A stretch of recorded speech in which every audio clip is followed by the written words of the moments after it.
two things that really jump out at me are, one, your ability to make those connections, and two, your hunger for knowledge and getting, getting those credentials. You're a certified living in place professional, certified aging in place specialist.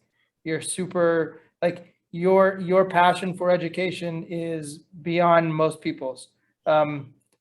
Yeah, and you know what, Yeah. and at the design center, what I found, because we worked with design professionals, we worked with accredited interior designers, that, architects, builders, everyone was at different levels of knowledge. And, honestly, if you're going to be, the way I looked at it, if I was going to be creating events, talking about this, really bringing people together on it, if you don't understand the basics, especially if, as we talk about universal design, if you don't understand the language, meaning what's the difference between accessibility or people with disabilities and people with progressive conditions, and if you're not understanding all of these adaptive housing, visitable housing, how do you have conversations? How do you create events around that? How do you support and bring people together as a community if you don't understand it? So the idea of education was just that I could really understand what the design build community were doing. But what I found was many of them had just, their extent or their education was really just in universal design. And it was probably one course that they took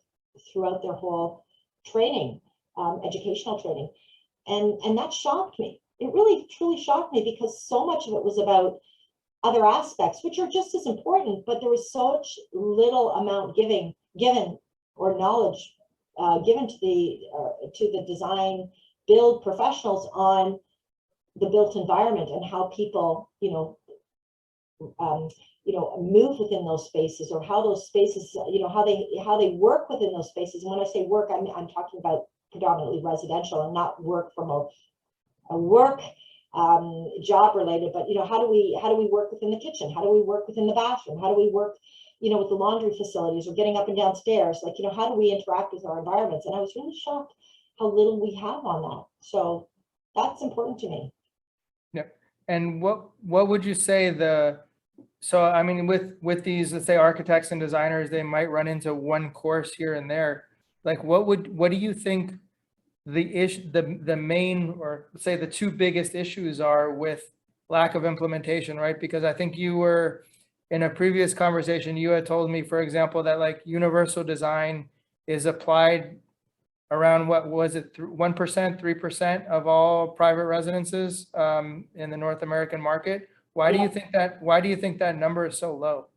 I think it's because we don't think about the built environment and how it actually can impact the people that live within it. We tend to kind of go to the creative side, meaning, the color choices or the finishes, or, how that environment looks, as opposed to how that functions for us. And I think we really lost sight of that, form follows function to some degree. And I also, I think that over the years, or at least my experience has been that we didn't want to talk about people with disabilities. It was a small percentage of the market. We didn't want it. It didn't matter, or didn't care.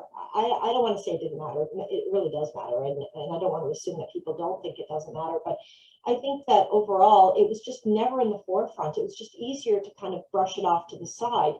And and for me, it really resonated when I was with my cousin, and just trying to get her into the house, and it was really challenging for an able-bodied person to try to maneuver somebody that was in a wheelchair into the house. But it was also shameful. It felt really shameful, and it felt like, oh my gosh, like, what are the neighbors going to say when they see us struggling up the stairs? And I felt so bad for my cousin, and it was almost kind of like out of sight, out of mind. Let's just kind of hide it.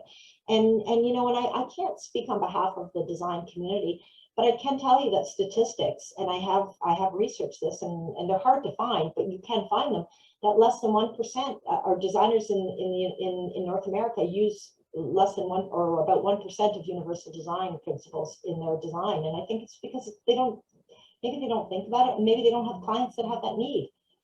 But ultimately, it actually benefits everybody. And so you know, we often just think about the individual that lives in the home, but we forget about the people that might come to visit that space. Like my cousin who can't come into my home and never has, because my home has absolutely no universal design principles in it. The hallways are too small, the doors are too small, the stairs are too many to get up, you know. So instead we find other places. We just find other ways to accommodate her. And it's really sad. It's really sad because she doesn't get to see that part of my life and I don't get to experience her there. And you know, we're always having to make accommodations. So I think that the times are changing as we see more and more. And I hope that we'll see more and more designers embracing this and recognizing the value that it brings to overall. And if you look at the residential home, it really hasn't changed since the 1950s, right after the war. We created one style of home and we just lived with it. And, you know, and laundries, you know, yeah, sure, the laundry rooms are being changed. Now, instead of being in the basement, they're on the top floor. Well, doesn't stairs and stairs down, stairs up, doesn't really matter. Both ways you're doing stairs. And I look at, you know, we should be looking at the main floor and how we can utilize that space better.